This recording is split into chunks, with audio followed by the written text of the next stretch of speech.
It's a delight to be back here again. Is that too loud, or I'm okay, good.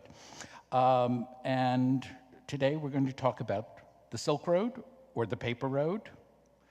And I hope by the end of the morning, you will know why I would prefer to call it the Paper Road rather than the Silk Road, or the official title is How Paper Traveled from China to the West. Just over 100 years ago, the German explorer and geographer Ferdinand von Richthofen coined the phrase Seidenstraße, or Silk Road or Silk Route, to refer to the series of land routes linking China and the Mediterranean world in antiquity and the Middle Ages. Goods and, of course, peoples went back and forth, though we should remember that few individuals went like Marco Polo over the entire route. In most cases, people went from one town to the next town, traded their goods, and then went back to their first town, rather than making the long and arduous journey across Eurasia. Chinese silk, we know, was traded with the West from the latter part of the Zhou period, so that's from perhaps as early as the 3rd century BC. And to judge from this Pompeian wall painting showing a Maenad wearing a silk dress, we know that the Romans in the 1st century AD had silk. Silk was only one of the many commodities traded along these routes, for nephrite or jade had been brought to China from Central Asia as early as the Shang period, which is in the 2nd millennium BC. And glassware from the Mediterranean reached China as early as the Qin period in the 3rd century BC. And we know, for example, here is an Iranian faceted glass that's found in the Shosoin in Nara, Japan. So goods of various kinds, luxury items, glass, silk, and of course, ceramics. Here is a Chinese celadon that was excavated at the 9th century site of Samarra, the Abbasid capital in Iraq, about 100 miles north of Baghdad in Mesopotamia. And we know this was probably not carried by the Silk Road, on the land route, but these goods were probably traded by ship through the Indian Ocean, Straits of Malacca and such. And of course, those of you who are reading the newspapers today know that China has been trying to develop this new program of both land and sea routes, connecting it to the rest of the world. Traders brought exquisite porcelains and Islamic underglaze painted wares, as well as Iranian cobalt wares, which were taken to China. So, and the Iranian wares that were underglaze painted with cobalt inspired the Chinese to develop their own blue and white. And when we look at blue and white today, we think of it as a Chinese thing, but we don't realize that it was originally a Middle Eastern product, because the cobalt was originally only found in Iran. And so these porcelains were then developed in China and then were re-exported back to Iran and to Turkey, where some of the greatest collections of medieval ceramics, Chinese ceramics, survive. So it's very complicated. But perhaps the most important product carried along this trade network was paper, a now ubiquitous material which has had a far greater impact on the course of human civilization than silk, jade, glass, or ceramics ever did. So here is paper, a mat of cellulose fibers that have been beaten in water and collected on a screen and dried. It's very simple. As Peter explained, I have made paper for the Science Fair project. A dryer lint was not as good as other materials. It turns out that if you really want to do it, egg cartons are really good. We tried also using reeds from the pond. And I tell you, we boiled them and mashed them. And I think we sort of did in our blender, trying to grind them up. It was very difficult. So I have some sense of how to do this. I also, a couple of years ago, went to a seminar at the British Library with all these experts in paper making, and it was really fun that we had some of the world's experts in the history of paper and some conservators and stuff like this, and we all got together, and it was really nice to see how difficult it was, even for the experts. I mean, you could make a sheet, but to make a good sheet was really something that took a lot of practice. So paper, this mat of cellulose fibers that has been collected, beaten in water, and collected on a screen and dried, was invented in southeastern China in the centuries before Christ.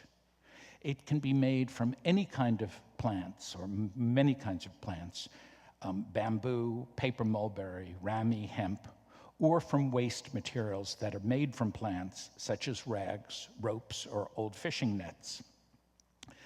It can be made from a variety of fibers, with very long fibers, and this is a photomicrograph of gampi, which is used in Japanese paper, or it can be made from short fibers. And this is of an Islamic-style paper that I made 2 years ago at this workshop at the British Library. And these, actually, we didn't do the beating. They cheated. And they came with the fibers that had already been beaten and in plastic tubs, and then we sort of dissolved them in larger quantities of water.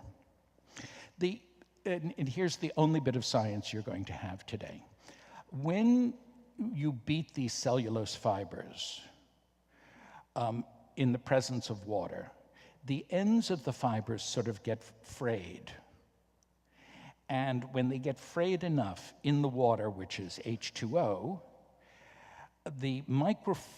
what they're called the microfibrils bond together in the presence of water. The hydrogen bonds with the oxygen. You see those little yellow chemical bonds, creating chemical as well as physical strength. Now, I see that this audience is somewhat of a certain age, that is like my age, which means that you grew up with wet strength paper towels on TV and these ads and this is why when you take a paper towel and you wet it, it doesn't fall apart, it doesn't turn into mush again. Eventually you want paper that gets disposed of in our septic systems to dissolve, but this is all part of the way that chemists work in creating these bonds and how strong they are. But so when you take a sheet of paper, you can wet it, you can dry it, and it doesn't turn back into pulp because of this chemical reaction, along with the physical reaction that knits the fibers together. And the physical knitting is very much like what felt making is about, where you have woolen fibers that knit together, but the woolen fibers knit together only physically. That is because they have wool has these little barbs on it that knot them together, whereas paper has both the physical and the chemical combination. The earliest Chinese papers are believed to date from about 2 or 3 centuries before Christ. Initially, they were used as textiles, or like textiles, as a wrapping material. If I remember correctly, when I was in Xi'an and at the excavations of the Chinese, the underground army, that there's an umbrella that had a paper cover on it. It wasn't cloth, it was paper. But it was originally used as a textile-like substance rather than a writing material. Writing in China was normally done for literary purposes, would have been done on bamboo slips or tablets.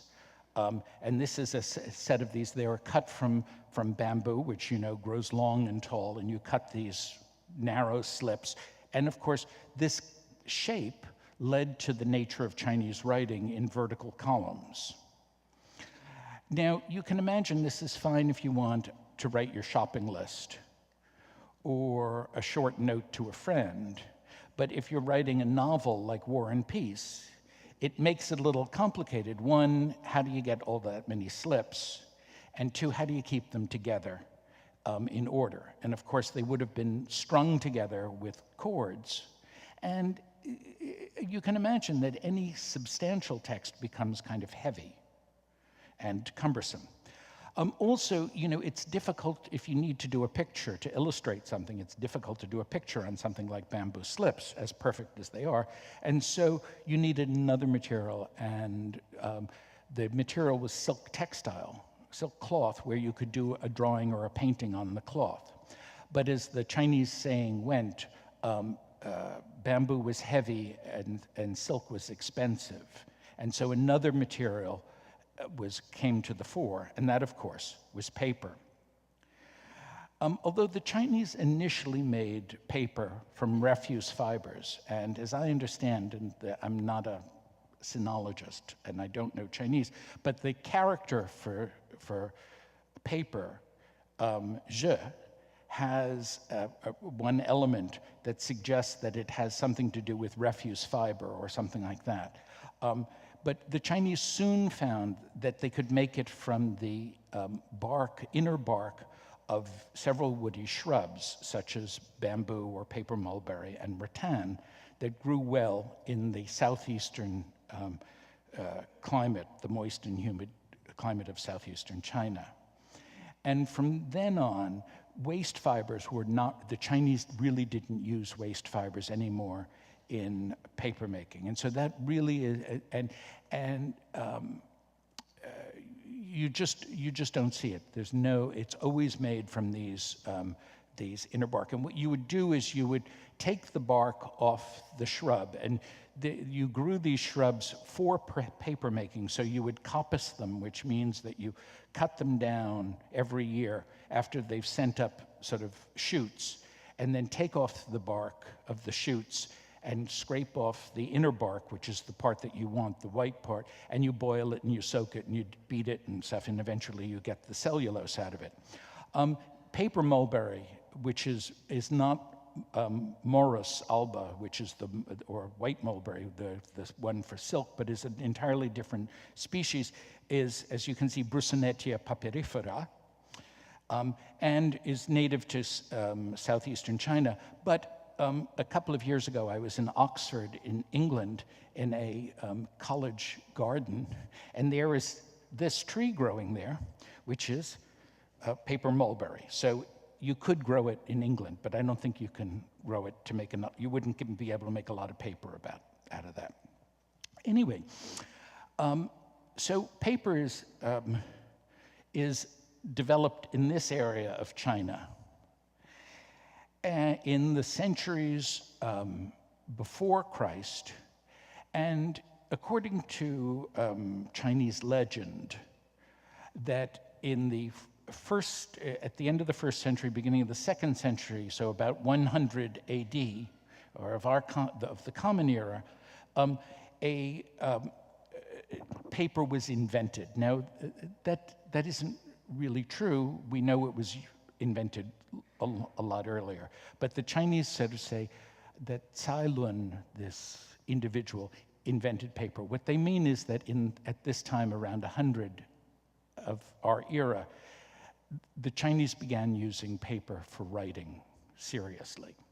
And this is also a time when Buddhism is growing, interest in Buddhism is growing in China. And so these two developments, the use of paper for writing and the interest in Buddhism, come together. And Buddhist monks and missionaries who began to use this new medium for copying sutras and other Buddhist writings, carried paper and papermaking from the land of its origin to Korea, to Japan, to Vietnam and Southeast Asia, and also to Central Asia. And where they were going on their way to India, the land of Buddhism's birth. Paper was particularly appropriate for copying Buddhist texts, as it was made from vegetal fibers. And this is one of the, when in later times when we're talking about the Silk Road and you have these silk textiles that have gold threads in them, you can immediately tell whether they're Eastern or Western, because the Eastern textiles have the gold thread is always gold wrapped on paper, whereas the Western ones often have the gold that's wrapped on animal membrane. And of course, Buddhists would never want to use something that had animal membrane in it.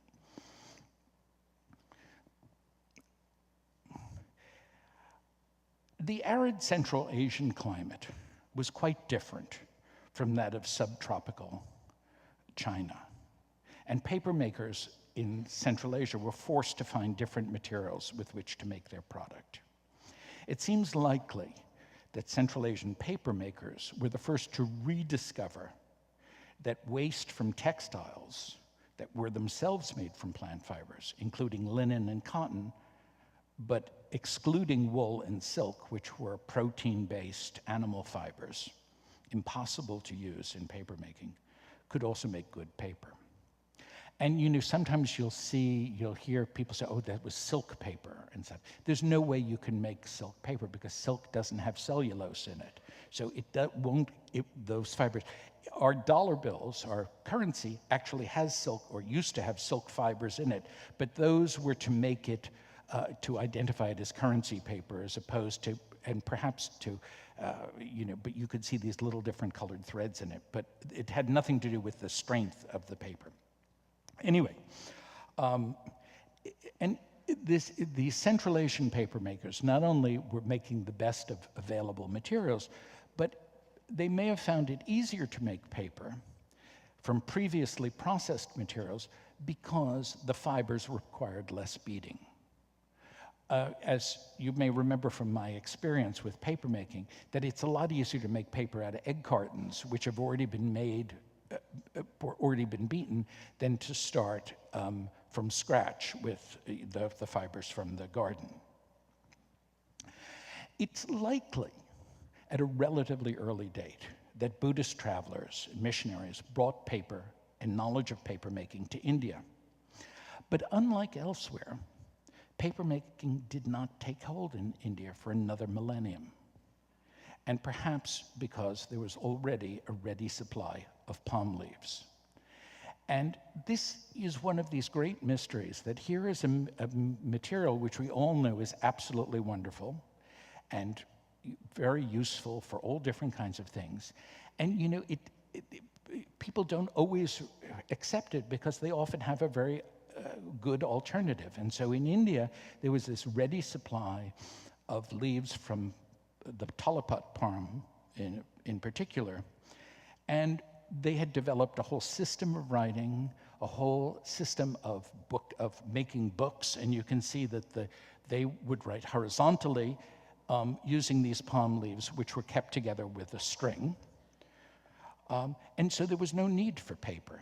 And the development of the Indian paper industry comes actually in the second millennium of our era. Just over 100 years ago,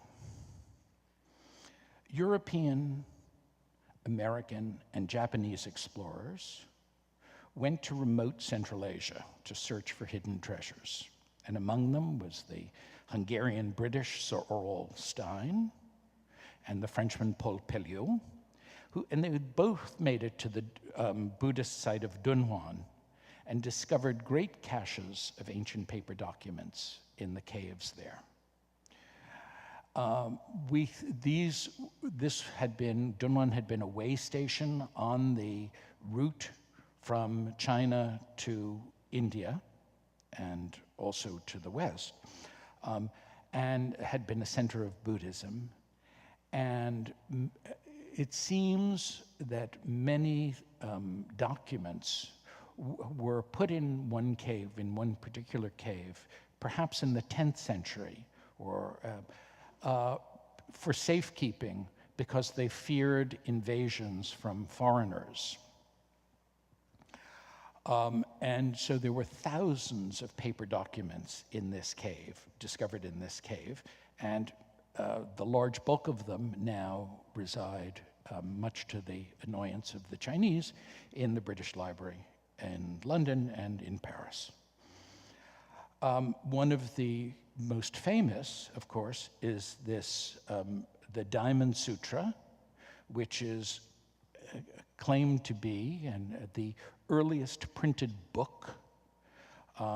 It's a printed copy done in 868 of our era, which was found in the library cave number 17 at Dunhuang. And you can see that it was printed with blocks, and the first block, the frontispiece, was a representation of the Buddha, and then texts printed, and then it's been mounted for preservation, of course, on cloth. But I think looking at this, you can see how the old tradition of the slips, of the bamboo slips, has continued for centuries in the format of writing and the book that was made in the 9th century. But this was not the only format that was used in Central Asia, nor was Buddhism the only religion.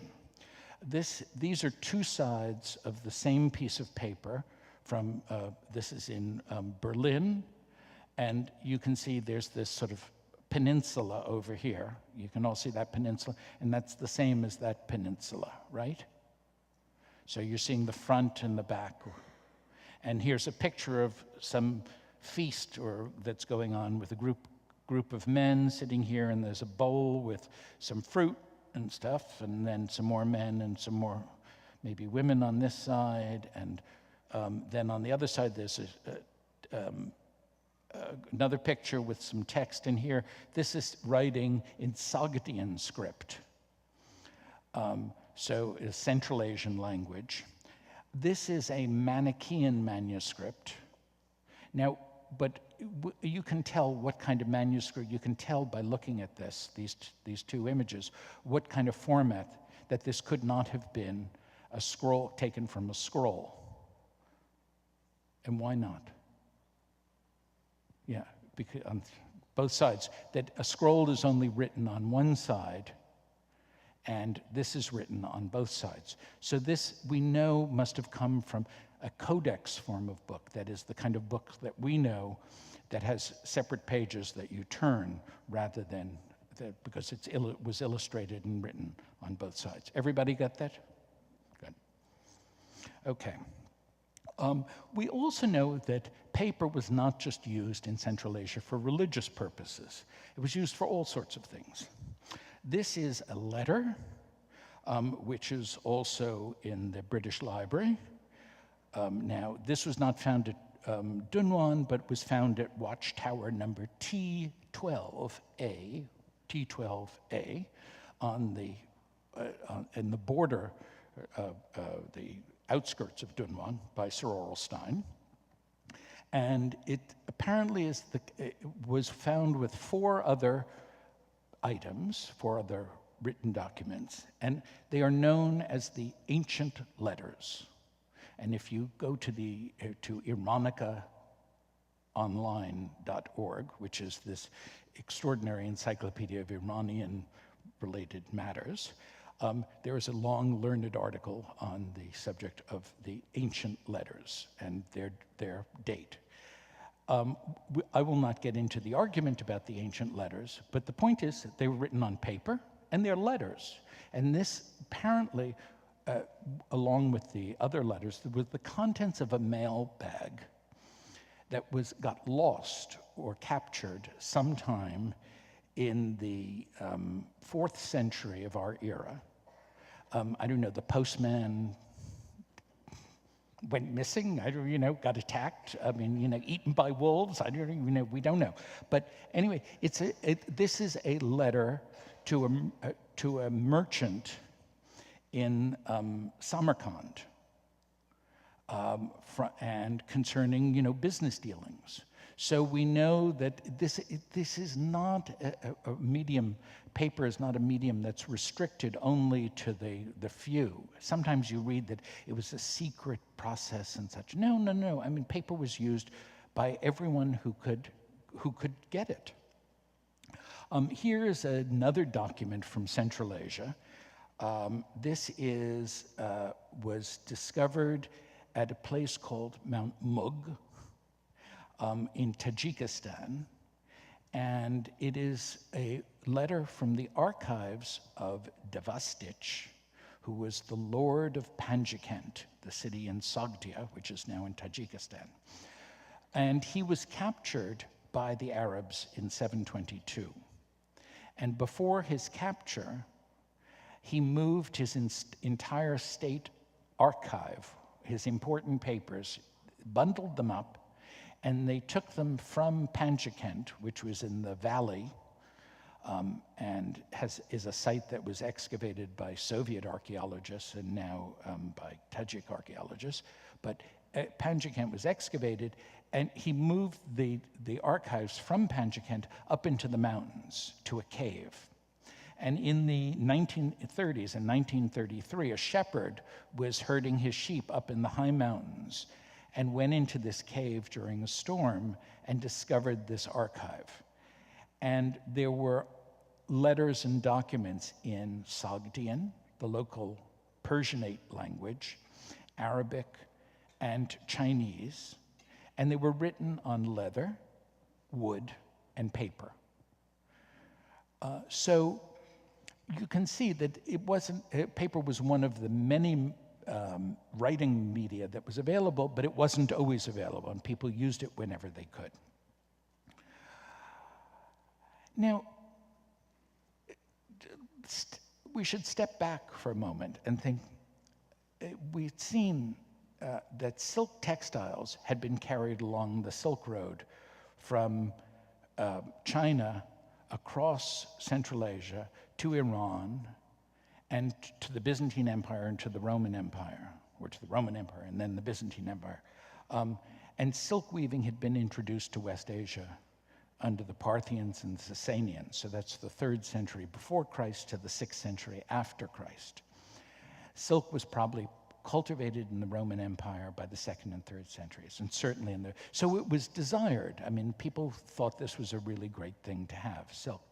So the question that I want to ask you is, why do you think that if silk was carried, why wasn't paper carried? Why didn't, and I'd never really thought about this before, that, you think, well, it's such a great thing. Well, I mean, now, I guess you couldn't make dresses out of paper. Well, you can, but the silk was valuable for certain things, but clearly that writing materials in the Mediterranean world and the world, they didn't seem to have a need for paper. So what we have is just like the case of India that I mentioned earlier. We have to think about, it's not only the material, but it's the culture and the needs of the culture at that moment that make that material important.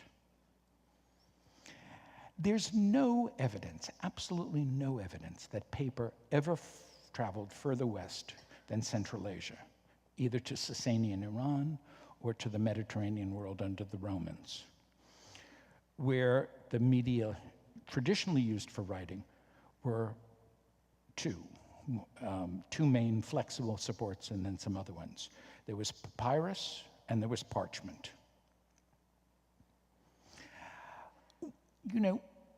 Was writing not that important in Sasanian Iran, that it sort of prevented this medium? I mean, if the Sasanians had accepted paper, then you would have thought that it would have moved further west. We certainly know that the Romans did. So there may have been a kind of blockage there. Now, again, I'm not an expert in Sasanian studies, but I do know that, probably it's the hardest Persianate language to learn. Old Persian is incredibly difficult because their writing system had many consonants but very few symbols for the consonants. So everything can mean itself, its opposite, something. It's terrible. So it keeps scholars busy. Anyway, so let's turn to this world where there were writing materials, and that, of course, was papyrus.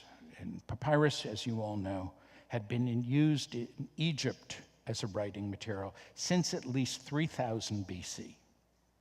That's a long time. That's 5,000 years ago. It's made from a plant that flourishes along the banks of the Nile, or flourished along the banks of the Nile.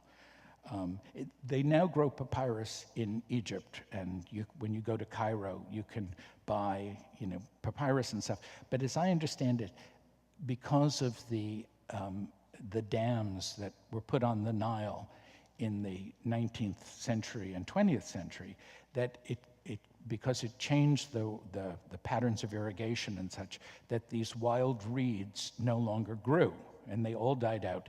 And so the species of papyrus that is now grown in Egypt for the tourist trade was actually reintroduced from the Jardin des Plantes in Paris, because Napoleon's expedition in 1798 took samples of papyrus to raise in their greenhouses of Paris. So this is a little bit of crazy knowledge that you can, anyway. So, but it did flourish along the Nile. It grew elsewhere. We have reports of papyrus growing in Mesopotamia. We have reports of the papyrus plant being grown in Sicily. But it didn't flourish, and that's the important part, because the plant could grow many feet tall and you see it's growing here in a greenhouse, but the stems could be 2 inches thick. And that's the important part, because it's the writing material was made by cutting the stems in lengths, let's say about 1 foot long. And then there are differences of opinion about what you do here, but whether you slice it like with a vegetable peeler, and you just take off thin shavings of this, and you would lay these strips down, or whether you sort of basically peeled it like an apple kind of thing, around and around, going and unspiraling it. But in any event, you put 1 layer of strips on a smooth surface of the green papyrus, and then you took another layer of green papyrus and you put it at right angles over it, and then you rubbed it with a hard stone. And the sap, in the kind of gluey sap in the papyrus, stuck these 2 layers together. And when you see papyrus, your sheet of papyrus, you see all these lines from the fibers in the plants. But actually, it's quite a smooth writing surface. They're visible to the eye, but they're not really visible to the pen. So it's not like you're trying to write on sandpaper or something like that, corrugated cardboard. The sheets that you made, which were, comfortable size, were then glued together with this same sap to make long rolls. And the Egyptians, would make these long rolls, and I think you can see right there a join in the sheet, and there's another join in the sheet. The Egyptians wrote from right to left, and so they always joined the sheets so that the right sheet was over the left sheet. So when the pen was going over the join, it wouldn't get caught. The Egyptians exported papyrus, the material, the finished blank rolls, to all over the Mediterranean for other writers to use. And the Greeks, who wrote from left to right, had to take the Egyptian rolls and turn them upside down, because they didn't want their pens to catch on the things, on the joins.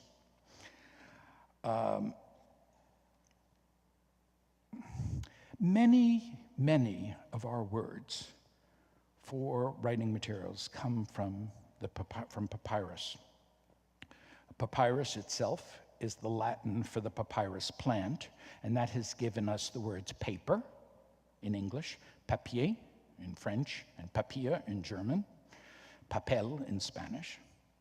Chartes, which is the Greek for papyrus, the material papyrus, has given us the words card and cartography and chart and carta in Italian, the word for paper. Biblios, which is the Greek word for the roll of papyrus, the finished piece of it, has given us the word for Bible, book, bibliography. And volumen, which is the Latin for the papyrus roll, has given us the word for volume, volute. There are your volute. There, that is a volute, and so it comes from the same word.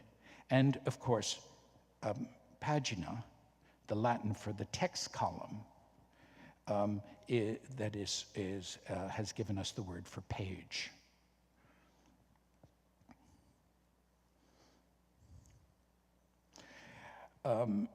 Liber, originally the Italian word for bark, became the generic Latin word for book. And although the most common form of book in the Roman world was the papyrus roll, just like the Chinese scroll, sometime in the centuries after Christ, a new form of book with separate folded leaves sewn together on one side emerged. And this was known as a codex, from the Latin term for a block of wood. The other writing support used widely in antiquity was parchment. And our word parchment comes from pergamenum in Latin, which takes its name from the city of Pergamon in Anatolia, now in Turkey, where supposedly they had a library that was all on parchment books. It is made from the skin of an animal which has been soaked in lime and scraped of its flesh and its hair, and then stretched on a frame and dried. It had long been used by the ancient Hebrews for copying their scriptures, known as the Torah, and the sheets which were made from ritually slaughtered animals were sewn together to form long rolls on which the text was written. Now, sometime in the first centuries of our era, there's a major shift in the form of the book from the papyrus roll to the kind of book that we know today, the codex form, the block of wood form of book. And the reasons for this change are extraordinarily complicated and arguable, and scholars spend a great deal of time arguing about it. It happens at the same time as Christianity emerges in the Roman Empire, but whether it's connected with the rise of Christianity is debatable. But it does happen at the same time, and this is one of the earliest examples of a surviving codex form of the book on parchment with the columns of text, which come out of the old tradition of the scroll, where you had to write in columns, but they're now on pages. So you have instead of reading straight across, you read in columns the way down. So this is a sort of intermediate one, and this is from the 4th century of our era. Now, this codex form of the book had certain advantages. That is, you could use both sides of the writing support. It was much easier to refer to when you needed to find a specific page. When someone said, I've got to look up that recipe, and stuff like this, instead of going like this, and we all know the problem of scrolling down a long document on a computer, where the hell is it? This way you could quickly flip to the page. This form of the book, that was called the codex, had long been used, but for very different purposes. That they were codices, the plural of codexes, were used for note-taking, and that people before we had Palm Pilots or iPhones, that people had, or note cards, you had these tablets, these wooden tablets, which were hollowed out and then a single tablet or a pair of tablets. They were hollowed out slightly and then filled with wax and smoothed. And so when you were doing your shopping list in ancient Rome, and you said, honey, will you remember to, go buy me some, onions or something like that, you wrote it down with a stylus, with a sharp point on a wax tablet. And if you were writing poetry, let's say, great poetry, like the poetess Sappho here in a painting from Pompeii, who's thinking, and she's thinking about what she's holding the stylus and thinking, and here is her little codex, her notebooks, and she's writing poetry. She would write it down, and then she would, when she finally got the right version that she was happy with, then you would transcribe it onto something more permanent, presumably parchment or papyrus, or then parchment. Now, parchment could be, unlike papyrus, which could be made only in Egypt, because it was only in Egypt that the climate was such and the availability of water and such meant that the papyrus reeds grew thick enough to you could really make a good writing material. Parchment could be made anywhere that you had animals, because they're made from animal skins. And it was more durable than papyrus in a greater range of situations, environments, especially when it was used in the codex format, because with a roll, you're basically not bending it, you're just stretching it and unrolling it. So the fibers could adjust to this fairly easily. But when you tried to make a codex from papyrus, you weakened the fibers. And we all know what happens when you fold a sheet of paper over and over and over again. It begins to tear, and the edges start to fray.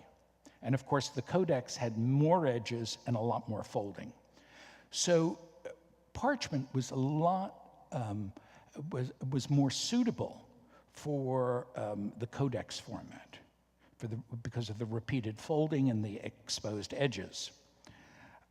However, there was one singular disadvantage to parchment, which is I don't know of many animals that willingly give up their skins, so that you had to kill the animal.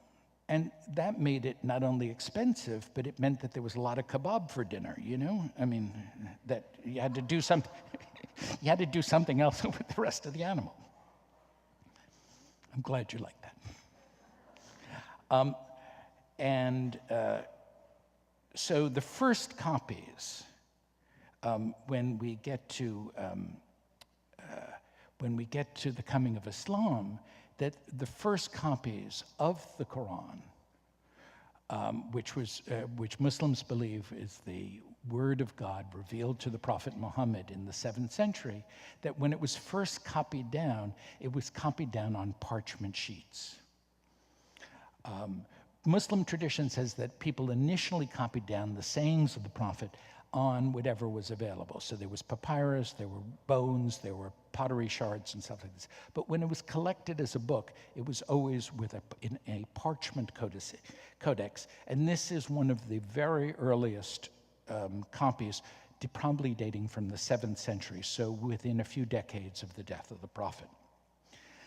But we know that here is a parchment tax receipt from northeastern Iran, which is dated in the 8th century. So we know that just like everybody else in the world, people used whatever was available, so that when you needed to do a receipt in Iran, if there was parchment available, they used it. In Egypt, where papyrus continued to be made, their receipts would have been on papyrus, and this is a tax receipt for the purchase for 13 ewes, dated 723.